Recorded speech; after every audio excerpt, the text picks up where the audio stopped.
What is up, y'all? Welcome back to Rough Drafts. My name is Sam Pratt, and today I'm going to be sending off the Avatar set with a retrospective.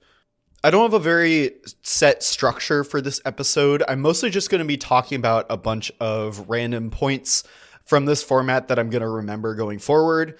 Some of it's going to be like specific analysis of this set. I went back to my pre-format takes and read my notes on my preview episode to try to like figure out which panned out. I'm going to have a couple like big picture takeaways about draft in general coming from this, but we're mostly just going to be talking about this set, sort of the things that were important to this set in retrospect. And the big thing about this set that a lot of other limited content creators have talked about were that the bending mechanics were a huge success. All four of them played really nicely. They were very unique. They were kind of not close to anything that we had seen before. Like waterbending was pretty close to Convoke, but the rest of them were all like very unique abilities. I think they hit really well flavorfully. I think they played really nicely. And I think that really set the tone for the set. I think it was a huge success for the flavor of Avatar. And I loved all four of these mechanics. I thought it was great. One thing to note about all of the mechanics is that all of the mechanics involved playing to the board. So airbending was like a very strong tempo play on your opponent's creatures. That was like the most common use case for airbending. Firebending needed you to have creatures on board that were able to attack. Waterbending wanted a lot of rectangles on board.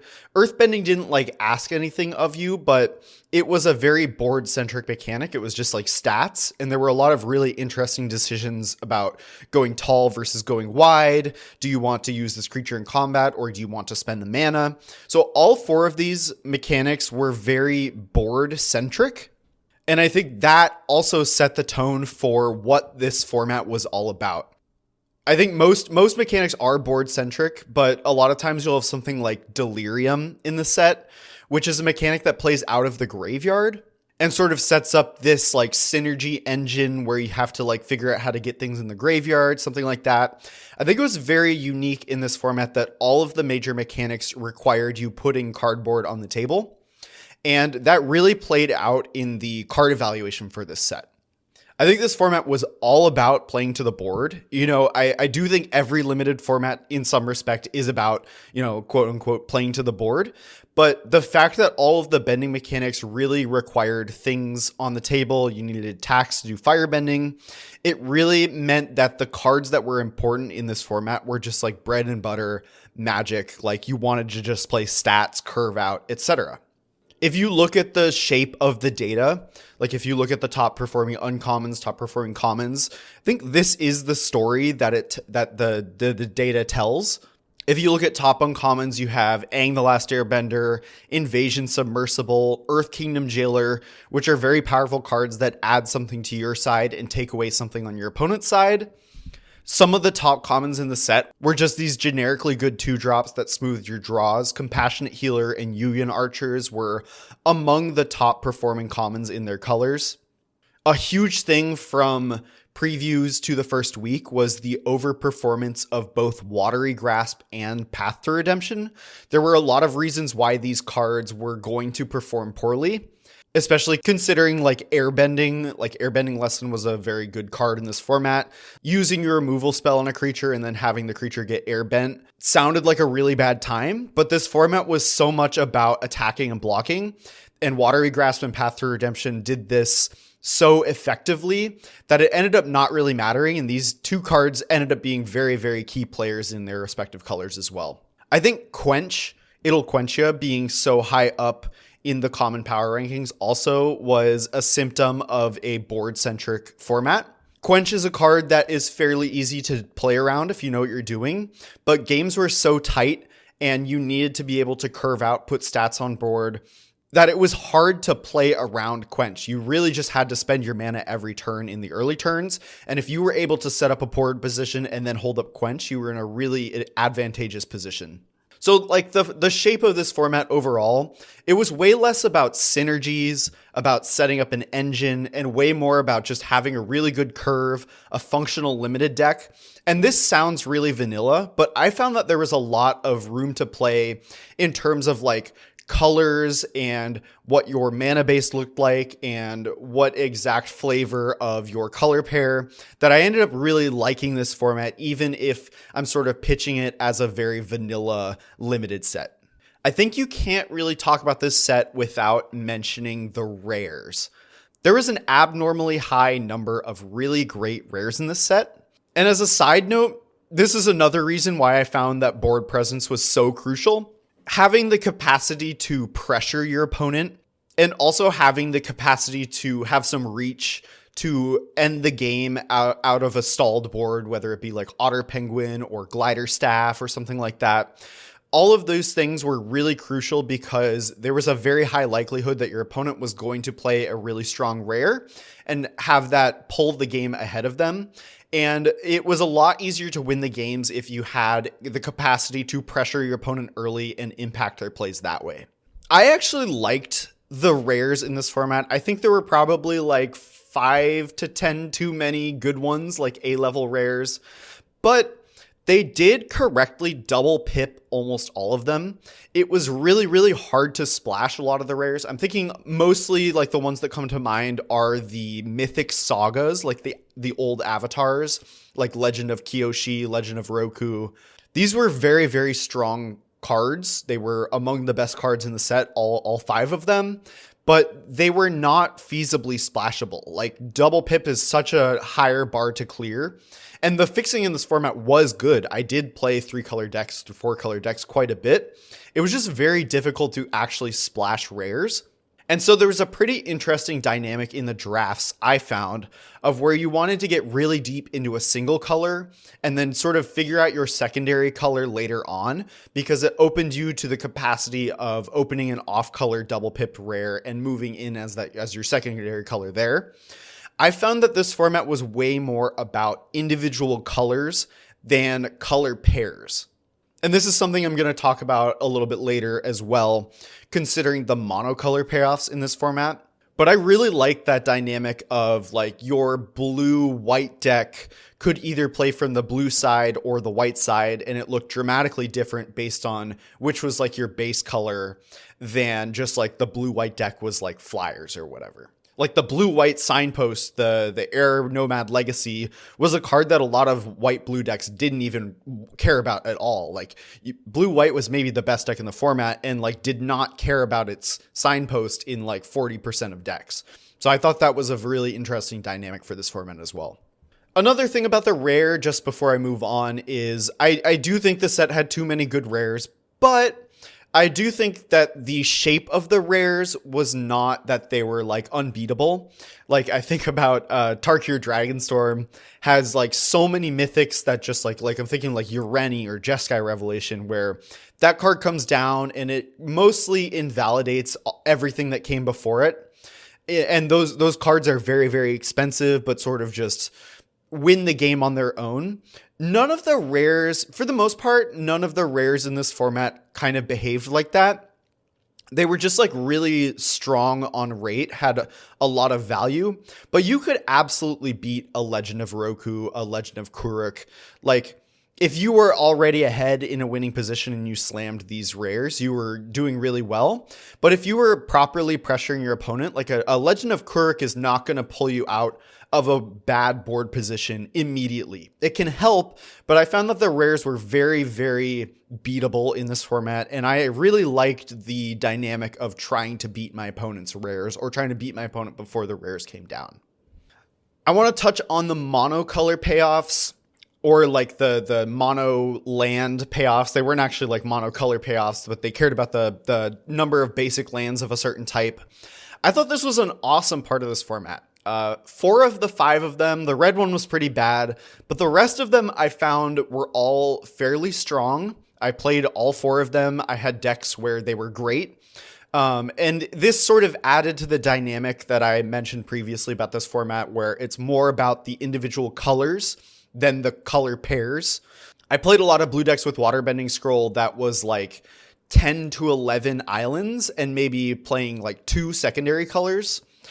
I felt like that dynamic of like, I wanted to be like mostly one color and then sort of splashing a second worked for all 4 of the playable ones. And that really Like the fact that they were not strictly monocolor payoffs, like they were payoffs for being really heavy one color, I thought was a really good dynamic and added a lot of texture to this format, especially because there was a lot of tension in like, how do I warp my mana base and the cards I'm picking in the draft to be able to actually play these powerful ones like Gather the White Lotus? I think the monocolor payoffs, even though only 4 of them hit, I do think this is what pushes the set over the edge from a pretty good limited format to a great limited format for me. Just having like that little bit of extra consideration of your mana base of a format that is otherwise a little bit vanilla pushes this format into something that was like really memorable. Gave like a lot more texture to my mana bases, like my individual decks. Like you would get past like a Cat Gator and be like, oh, black is like really open. I think I can do this thing and build a really cool like black control deck with Cat Gator off like 12 swamps or something like that. So I had a lot of fun with the monocolor payoffs. I think it was a great choice. I think in a similar vein, something that helped these monocolor payoffs immensely and helped the format immensely was the abundance of hybrid mana. I talked, I think it was in the preview episode for this format, about how hybrid mana has often been like misused in the past. Like if the hybrid cards are supposed to be weaker than monocolor cards because they're more flexible. But if the hybrid cards are like 4-drops, they're just like clunky, bad 4-drops, you're just like never going to play them because you're not going to be struggling for playables. You know, like a hybrid 4 or 5-drop is just like not going to make your deck because it's going to be too weak. But they did give hybrid mana to a lot of role players in this format. And I think putting hybrid into like 2-drops or abandon attachments is one that this was a lesson. You played it often to hit your lesson count. It helped you put lessons in the graveyard. This was like abandon attachments was just like a very flexible card that you weren't taking super highly, but it was filling an important role in your deck. And I think that's a really great spot for hybrid mana to be. I think another really good example of a good use of hybrid mana in this format was Pretending Poxbearers. This was a card that I very rarely cut from any of my decks. Like, again, it was not a very high pick, but this is just like a 2-drop with a lot of utility that fits into a lot of the things that black or white decks want to be doing. And having the hybrid cards fill a very important role in your deck. In this case, it's just a 2-drop. You need to play a lot of 2-drops in this format. This is a card that will fit into, I think, 60% of your decks touch black or white. Maybe it's 70% of your decks. This is just a card that will make your deck very, very often. And I think that's exactly where you want hybrid mana to be. The uncommon hybrid cards, these were all double or triple pipped, and they were a lot more powerful. I thought that was a really interesting dynamic as well that I actually really liked, was like specking on a Sokka Lateral Strategist, which is one of the best uncommons in the set. And just knowing that this was going to make 70% of my decks was a really good feeling. And I think that this is sort of a foil to the commons being just like generic playables that made a lot of your decks. The uncommons were actually, for the most part, really desirable. I really like that dynamic too. I know we're going to get more hybrid mana in limited to come. Lorwyn Eclipsed is definitely going to have hybrid mana because that's, I think, where hybrid started. It was original Lorwyn, or maybe they experimented in original Ravnica a little bit. But I know we're going to get a lot of hybrid in Lorwyn. I think in Strixhaven, the first Strixhaven also had a lot of hybrid, so I would expect more in the next Strixhaven set. And Maro also came out and said they're just doing more hybrid mana in general for limited. So I'm really excited for that. I think that hybrid mana was a big boon to this format, and I'm very excited to see where they go next. Related to hybrid, I actually really liked this sealed format. A big caveat was I did have a very, very good run in the qualifier weekend. The other weekend, I think it was 14-4 on the weekend. I 4-0'd the play-in, the best of 3 play-in, and then I had a 7-2 run on day 1 and then missed out on qualifying for Arena Champs at 3-2. So I won a lot, which colors my perception of the sealed format. But like I said, the rares in this format, there are too many rares, but they're very beatable. My day one of the qualifier weekend was just a very generic blue-red beatdown deck, and I was able to beat a lot of rares just by curving out. And I think that hybrid mana in general, like we've talked a lot about how sealed has gotten worse with play boosters. I think a big part of that was that they were printing so many gold cards, and having too many gold cards, like your deck's only really going to be base 2 color, and maybe you can splash a couple gold cards. If there are just a lot of gold uncommons, that locks out a large portion of your sealed pool. Whereas hybrid works in the opposite direction. Having more useful hybrid cards in a set unlocks a larger portion of your sealed pool. And the problem I have with sealed in 2025 is not the abundance of rares. I actually think the rares are okay. Like the top 1% of pools is going to be insane, but I think that having more rares gives more pools a viable shot. And the problem I have is that just there are a lot of pools where you just like don't have any 2-drops, or you don't have any removal in the right color. And I think that having more hybrid options, or more cards like Kyoshi Battle Fan, which is another card that just like makes all of your decks and is pretty good, really helps increase the fighting chance of more sealed pools. And I think that's really important for sealed. And I'm actually looking forward to playing more sealed in 2026. I have a couple of high stakes sealed events that I'm going to be playing, trying to qualify for like the LCQ and other stuff. And I'm actually excited to give sealed a fair shake when there's more hybrid cards in the format. A couple more random points that I want to talk about. I really liked the lessons mechanic in this format. Just like having types matter in limited, just a little sprinkling of types matter makes the limited format that much more deep. I mentioned Delirium previously in this episode. I think Delirium is one of the best limited mechanics of all time. Just anytime it shows up, just having that little extra bit of depth of something you could care about on a card makes a lot more cards more interesting. And I think that lessons mattering in this format felt like that as well. And allies to a lesser degree. But I really like the dynamic of playing bad lessons to hit your lesson threshold. I mentioned before, like abandon attachments to discard a lesson to help fill your lesson count in your graveyard was really interesting. I ended up cutting a land for Aang's Journey quite a bit in this format, which is a dynamic that makes me a little bit uncomfortable. Like I hate cutting lands, but a lot of my decks just like wanted an extra lesson. So I ended up doing that a lot. The cantrip lessons like energy bending. Energy bending was something I played a couple times to help increase my lesson count. I just really liked that mechanic. And I like when they do a little sprinkling of types matter in some respect. So props to them. I thought the lessons stuff was really good. The last specific point I want to talk about was people are disrespecting green in this format so much. I listened to some other like format wrap-up content for Avatar, and people are putting green below black. And I think that's just crazy. I think people are way too focused on green being like a lessons color. And I had the episode on Raucous Audience a couple weeks ago. I have not stopped like drafting just generic green beatdown decks with the common core of Raucous Audience, Ostrich Horse, and Badger Mole. And you just like put earthbending cards in your deck, have a good curve, and you just like curve out and your opponent just dies. Like you put so much power and toughness onto the board. Raucous Audience ramping you 2 to 4 to 6. Because on 4, you'll usually have a 4-power creature, is a really important part of the green deck at common. It's something you can get consistently at common.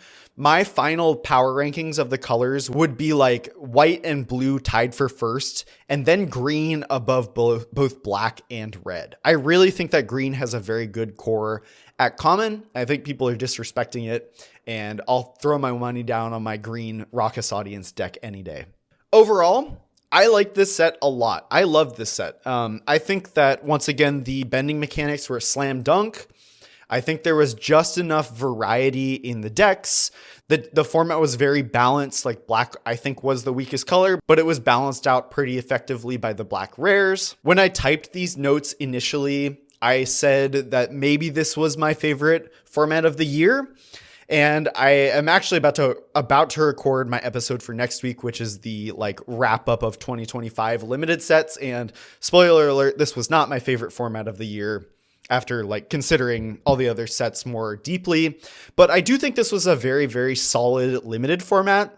It strikes a lot of the same notes for me as Final Fantasy, where it's just a very generically good limited format with a bunch of memorable stuff that mostly boils down to good, clean magic.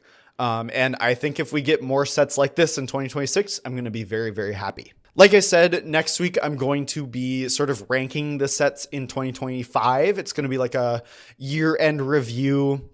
I know I'm doing this later than a lot of other limited podcasts or limited content.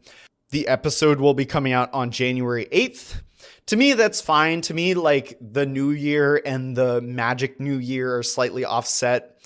It's not my fault that they're releasing Lorwyn in mid-January instead of early January. I wanted to get the Avatar retrospective out a little bit ahead of the 2025 retrospective. So I hope you're excited for me to talk through all the sets next week. If you want to reach out to me, you can find me on Blue Sky at sampratt.bsky.social, Discord at samp6, and I stream on Twitch at samp_mtg. Thanks for listening. See you next week.